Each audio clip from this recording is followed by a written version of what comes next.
بسم الله الرحمن الرحیم. السلام علیکم ورحمۃ اللہ وبرکاتہ. زما نوم اشفاق دی. سیفټي یو نوې ویډیو سره حاضر یم. د دې چینل ویډیو تاسو ته نه بوش آی جی سی په تیاری کې د ډیپلومي ایس پی او سی ایس پی په تیاری کې مدد درکولی شي.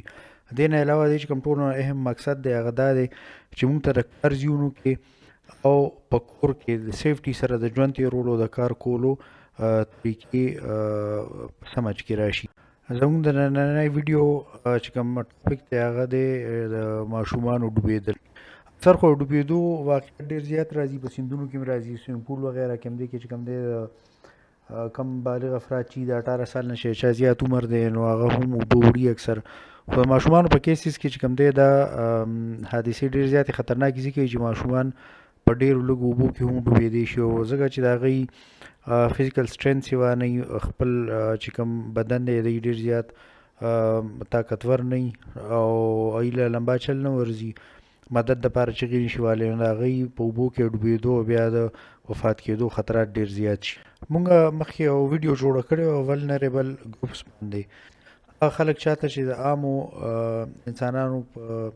مقابله کې خطرات ډېر زیات دي، نو عمر او د ولنریبلیټي یا د عمر او د خطرې ته مخامخ کېدو خپلو کې ریلیشنشپ ډېر زیات دی. اسپیشلي کوم ماشومان چې 15 کالو نه د عمر کم وي نو هغوی ته ډوبېدو ریسک ډېر زیات دی، ځکه چې هغوی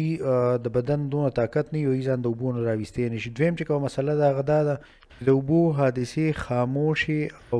زر وي، تیز وي، کوایټ اینډ کویک وي. مطلب چې کله خدای مکړه ماشومان اوبو کې وغورځېږي نو هغه ډېر په خاموشۍ سره او ډېر زر وفات کېدی شي. درېیمه پکې بله ایشو دا ده چې ماشومان په ډېرو لږو اوبو کې ډوبېدی شي، وفات کېدی شي. لکه کله کله داسې حادثه کېږي چې بالټي ته ماشوم وغورځي، سر یې ښکته شي، خپې بره شي او هغه په کې چې کوم دی نو وفات شي، او هغه چې کوم دی فزیکل سټرینث یې دومره سوا نه وي، باډي وړی،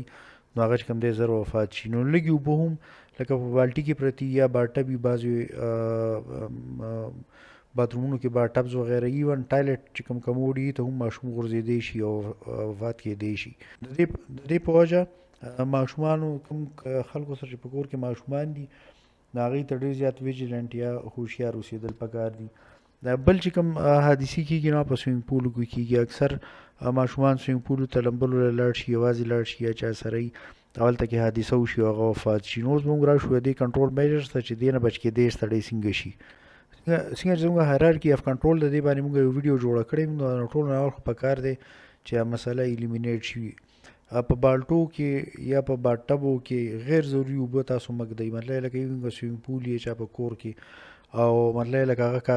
استعمال نه وي، لکه تاسو هغه نه استعمالوئ نو هغه سویمنګ پول چې کوم دی مخې سره یې سړی خالي کړي. دارنګه د بالټو وغیره نه اوبه وباسي، نو چې اوبه نه وي دا ډوبېدو خطره به سره لري شي. دویمه طریقه دا ده بیریرز اینډ فینسز، چې کوم سویمنګ پول وغیره دي هغې ته ګیر چاپېره فینس دغه جالی لګولی شئ، د اوسپنې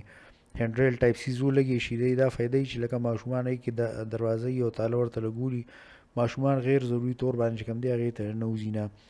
د دې ماشومان ریګولر سوپرویژن هم غواړي. څنګه چې ما مخکې ذکر وکړو چې کوم کورونو کې ماشومان دي نو هغه ان اټینډډ نه دي پرېښول پکار، لکه هر همیشه د نظر لاندې اصول پکار دي. بیا خصوصا هغه کورونو کې کم کې چې سویمنګ پول یا اوبه ځای په ځای باندې پرتې داسې څیزونه چې پای کې اوبه نو که زنانه ورسره که نارینه نو هیله ماشومان د خپل نظر نه ویستل نه دي کول پکار. د دې باترومونو دروازې همیشه لاک ساتئ. یو خو دا چې په بالټي کې اوبه مږدئ، بل کوم ماشومان چې باتروم اټینډ کولو ضرورت نه وي یا لکه مور پلار په عادت سره کوي سره 15 کاله عمر پورې، نو هغه دروازې د باترومونو لاک ساتل پکار دي. ماشومان چې کوم دی سیفټي ایجوکیشن ورکول پکار دي، بار بار هغوی ته ویل پکار دي چې یاره اوبو ته باره اوبو ته نږدې تلل خطرناک دي، او دا چې کوم دی په دې باندې پوهول پکار دي. په د ماشومانو ته مثلا خامخا وایي چې دوی سویمنګ زده کړي نو ډېر ینګر ایج نه سویمنګ لایسنس راځي، دوی ته د هغې ټریننګ ورکولی شئ. سویمنګ پول وغیره کې دی خپل ټیچرز هم یا که تاسو په خپله سویمنګ درځي نو هغه تاسو کولی شئ. سویمنګ پول کې چې کوم ډرینز وي هغې کې اکثر کله کله خپې خلي نو هغې باندې ډرینز کور پکار دی او سیفټي ډیوایسز پکار دي. خصوصي طور باندې چې کله سویمنګ پول خالي کېږي یا مطلب لکه پای کې خپل سرکولیټري پمپس لګېدلي په ډرین باندې اوبه راوباسي یا فلټر کوي او دوباره یې راوباسي، نو کله کله دغه ځای چې کوم دی دې کې سکشن هم پیدا کېږي. د دې باره کې ډېر ښه معلومات چې کوم دی د ورلډ هیلث ارګنایزیشن ډراونینګ پریونشن پیج باندې شته، امریکن اکیډمي اف پیډریاټکس په ډراونینګ پریونشن چایلډ ډراونینګ پریونشن یعنی ماشومانو نه ډوبېدو بچ کېدو لپاره یو خپل پیج دی د سی ډي سی یو پیج شته دی څه ته چې موږ سنټر اف ډیزیز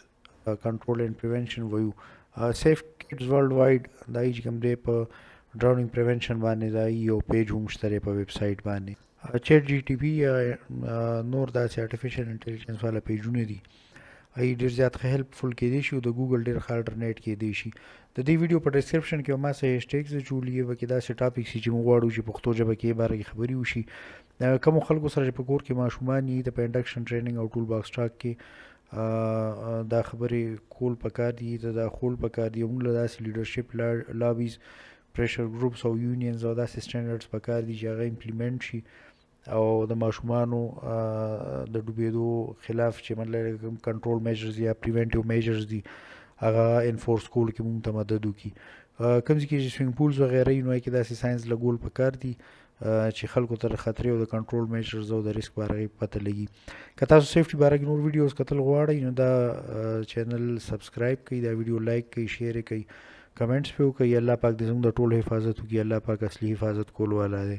د الله په امان السلام علیکم